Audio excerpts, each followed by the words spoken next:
Is it just me, or is it just super easy to run into Elden Ring using only the older Souls game mechanics? Well, I'm finding that, and I've decided that I'm not a fan of it. So I started again. And in this new run, I've placed a single restriction on myself this time. Just one rule to keep me grounded in my adventure, one tiny little thing that will push me to not only explore what is truly on offer in this game, but will actually create enough of a challenge for me, seeing as I have played Dark Souls 1, 2, and 3 with somewhat ease, using somewhat similar builds every time. This rule being that I cannot level up ever, and will stay at level 1 all the way to the end. Now, admittedly, I'm not sure if it can even be done without becoming an absolute sweaty gamer nerd who lives in his mum's basement asking for the boot bucket intraday. I don't know the full extent of the challenges, nor what do I take advantage of in this game, but that doesn't matter. What I do know is that I'm now walking the path to becoming the level 1 god in Elden Ring. And so Sensei the Wretch was born. That's right, a wretch, an unfortunate or unhappy person, who literally only starts with a club. Sounds about right. Sorry, mate. Anyway, after watching just the God tier intro before our adventure starts, fucking From Software just continuing to be God tier world builders right out of the fucking gate, we go for a quick walk and eventually find ourselves in our first boss in the game. Daunting, sure, but you don't actually have to win in this one. It's doing that Bloodborne thing where you can just die and it's a part of the story. I don't know. Anyway, what I do know is that this will be a brutal and bloody path, and if Sensei the Wretch here can't take on this challenge, then he will not succeed anyway. So this battle is an absolute piece of shit to deal with. One, because we have fucking nothing. We're a naked hairy man with a thick stick. That's it. And two, this girl be wild. She got more hands than she knows what to do with. Basically, to cut it short, this is one of those battles where we just two-hand a weapon, dodge and weave, and attack when she's open. After 17 attempts, the final battle took 7 minutes of us just carefully running around hitting a complicated woman with a big stick. For the victory, we get some crap we'll never use and some runes we can't use to level up. Worth it. Not really knowing where to go from here, the floor beneath us just shatters, and Sensei falls into the abyss. Let's go.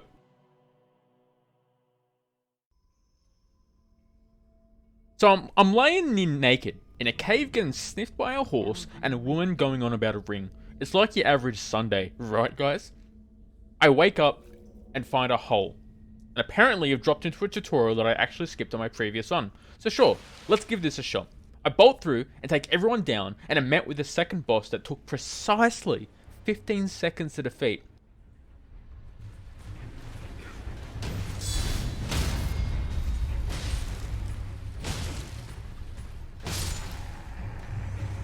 What an absolute fucking clown. This run is going to be so easy. On our way out of here, we do find 2 imps stacked on top of each other, a place to put a stone sword key for us to enter a new place, which we do not have any of yet, but oi, this place is pretty high up on my to-do list. Giving imps that are stacked on top of each other exactly what they want is what I live for. But until then, let's go to the outside world.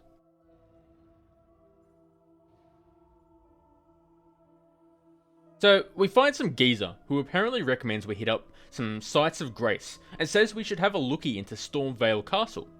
Alright, cheers mate. Okay, real gamer talk. The priority here now becomes getting more real shit. Armor, weapons, and all that. But to get that, we need souls. Or runes, whatever the shit is in this game. Fortunately, I know a guy who has some. You see, me and Beastman of Farum Azula go way back. We call him Beastie for short. He got the name because he was a beast at making meat pies at the local bakery. We used to head over to him every Saturday morning. He was a good sort. And he's dead. And we have runes. We also killed his dogs on the way out. Rest in peace, Beastie and the dogs. Exiting Beastie's place, we find some of Godric's boys, and we put them to sleep.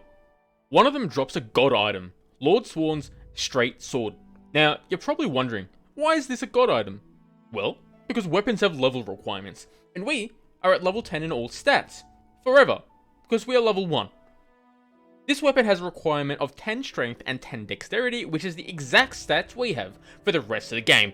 Secondly, this weapon has a great moveset, where we can not only slash at an arc, but also thrust the sword for a bit more range in our melee attacks. Fucking love it. Also, it has increased crit damage, and we love some crits, eh? Sneaking into camps is fucking amazing. With my other build, yeah, I was just running to camps, clobbering everything.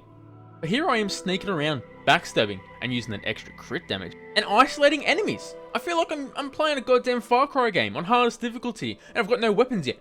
So fucking good. Anyway. Hey, also, by the way, did you know you can break these glowy skull things for some runes? If you're fucking competent enough to actually break the thing, that is, and not goddamn kick them around. Oh, look at that, a cool flail. Another weapon to add to the list of weapons we will never be able to use.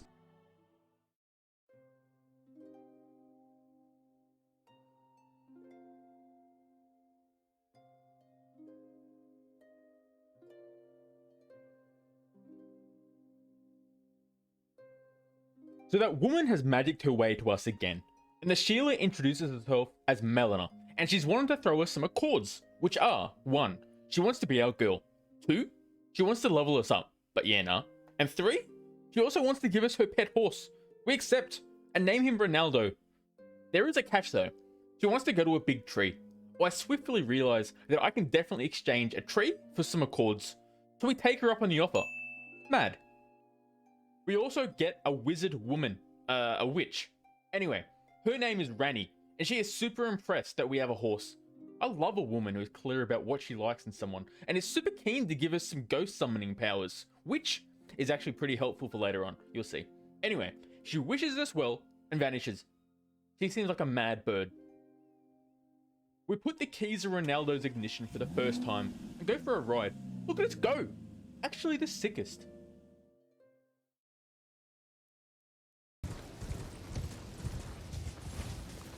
What do you need? I don't want any trouble. Give me a bow, and I want some arrows too. Okay, thank you. Okay, next, we need to head to the mall and get some smithing stones. So, let's go shopping!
So we are now meeting Little Red Riding Hood.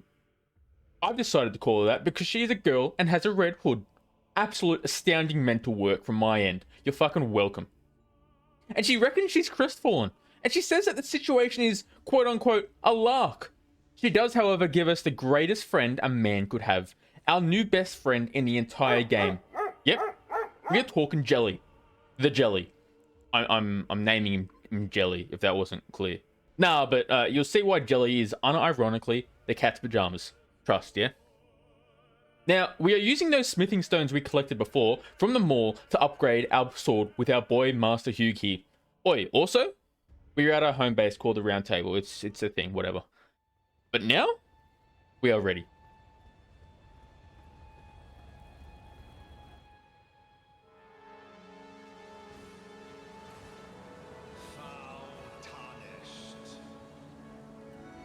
In search of the Elden Ring.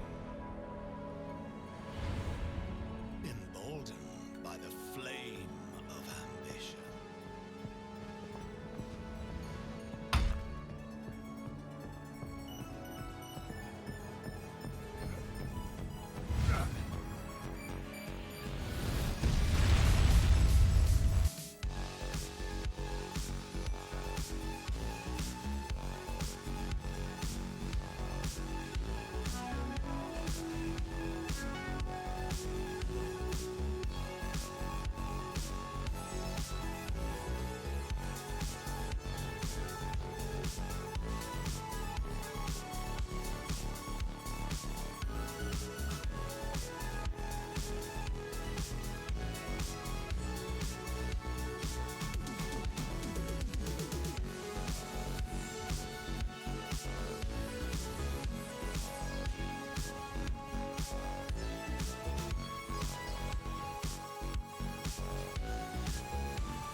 question is not when it's gonna stop, but who is gonna stop it.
We're at Stormvale Gates, and we are greeted by some lanky bloke with a book around his neck.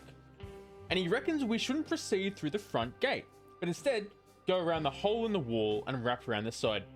Now, I'll be honest, this bloke looks like an enemy, so I'm assuming this is a trap. But I'm more curious about whether there are some good-hearted zombie-looking peeps in this world, so I act on his words. Through the hole we go. Fuck these birds. Birds are actual dickheads, by the way. Who the hell is putting swords at the end of their feet? We die. I mean, we narrowly escape. And an idea real quick hits me. I fast travel real quick over to some odd woman and buy a shield from them. Now, this shield be mad. Not only do we have the requirements to use it, but it also has 100% physical resistance when blocking. Absolutely love it. Heading back to the Death by Bird place, we managed to make our way into the walls of Stormvale Castle. We also find some boys with bombs. But hey, you remember those arrows we got before from Barry on the beach? Do you also remember that bow we got from Barry on the beach? Well, I'm gonna say it's time we use the bow and arrows we got from Barry on the beach. Boy, he said I could get a discount if I used his name a lot in this video, so, you know, is what it is. Also, you'll notice we are using a spear here. It's shit. Do not bother with it. We roll into a room and... fucking come on. Uncle Chester, what are you doing in here, mate? We talked about this. Alright, you head back to sleep. See you on Sunday for dinner. Getting out of here, we bow down our boy, pick up another cool weapon we'll never use, and climb up some stairs and do an incredibly well-executed sneaky. Fuck me. Repeating all the bullshit we just did. Stairs, fireboys, ladders, more stairs. We get back to the dickhead that killed us, and we give him some of his own medicine. Reaching the next side of Grace, we are struck with an epiphany. A sudden realization of a great truth even. Giving imps that are stacked on top of each other exactly what they want is what I live for. The imps.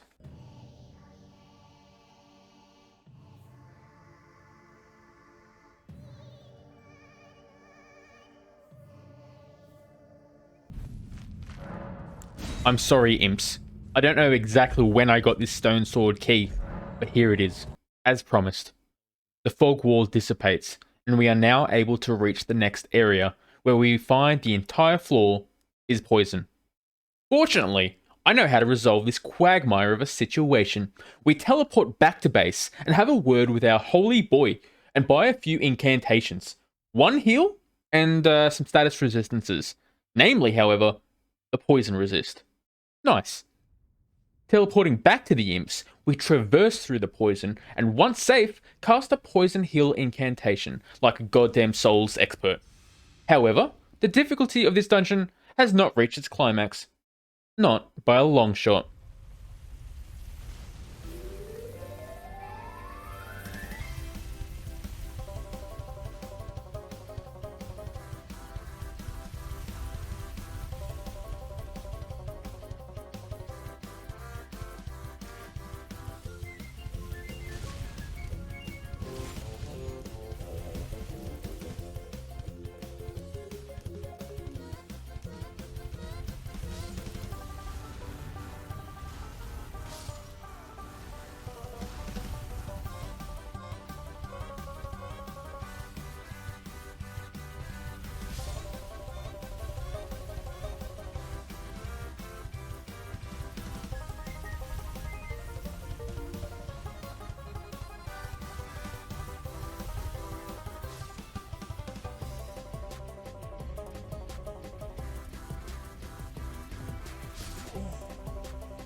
Get fucked, you dickhead!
Holy fucking shit. Jesus Christ. What the actual dick was that all about? Alright, let's be clear. That was not the hardest part of this. All that shenanigans was about 45 minutes of my life. The next bit is going to be the hours. Enjoy my suffering.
How can you beat a boss that has no telegraph before it attacks? It's so big that even if there was a slight animation to keep an eye out for, he's too big to even see it anyway because of camera angle. A boss so mobile that he can swoop in and grab you and one-shot kill you with goddamn mouthfire. Look, a part of me thinks I should leave this place, and, because there's no side of grace, go through that wheelie boy bullshit from before after I've gotten better gear. But defeat is unbefitting of a level 1 Elden Ring god. When the time to showcase my skill that is objectively unparalleled, seemed to waver, that is my time to set the record straight. Let's fucking fix this.